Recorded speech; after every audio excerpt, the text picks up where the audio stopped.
పిల్లల్ని కిడ్నాప్ చేసి డబ్బులు అడుగుతారు కిడ్నాపర్లు. డబ్బు తీసుకుని పిల్లల్ని విడిచిపెడతారు. కానీ ఓ కిడ్నాపర్ నీచానికి దిగజారాడు.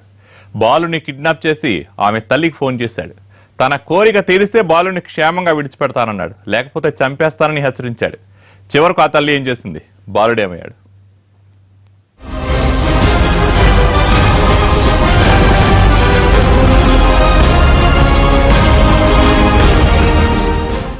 కృష్ణా జిల్లా ముసునూరులో ఓ బాలుడి కిడ్నాప్ కలకలం రేపింది. ఆటో డ్రైవర్ గొల్లపల్లి సుబ్బారావు అదే గ్రామానికి చెందిన 8 ఏళ్ల బాలుడిని కిడ్నాప్ చేశాడు. సాగర్ రోడ్డుపై చిన్నారి ఆడుకుంటుండగా బలవంతంగా ఆటోలో ఎక్కించుకొని వెళ్లాడు. కాసేపటి తర్వాత బాలుడి తల్లికి ఫోన్ చేశాడు. మీ కొడుకుని కిడ్నాప్ చేశానని, నూజివీడ్లోని ఓ హోటల్కి వచ్చి తన లైంగిక వాంఛ తీర్చాలని, లేకపోతే చిన్నారిని చంపేస్తానని హెచ్చరించాడు. పోలీసులకు, గ్రామ పెద్దలకు చెప్పినా పిల్లాన్ని కిరాతకంగా నరికేస్తానని వార్నింగ్ ఇచ్చాడు. తన కొడుకు కిడ్నాప్ అయ్యాడని తెలుసుకుని ఆ తల్లి కంగారు పడింది. వెంటనే విషయాన్ని బంధువులకు చెప్పింది. బంధువులు, గ్రామానికి చెందిన కొందరు యువకులు కిడ్నాపర్ ను చాకచక్యంగా పట్టుకునేందుకు ఓ స్కెచ్ చేశారు. కిడ్నాపర్ చెప్పిన హోటల్ దగ్గరకు బాలుడు తల్లితో కలిసి వెళ్లారు. హోటల్ ఆవరణలోని ఈమెను ఒంటరిగా పంపి కిడ్నాపర్ కు ఫోన్ చేయించారు.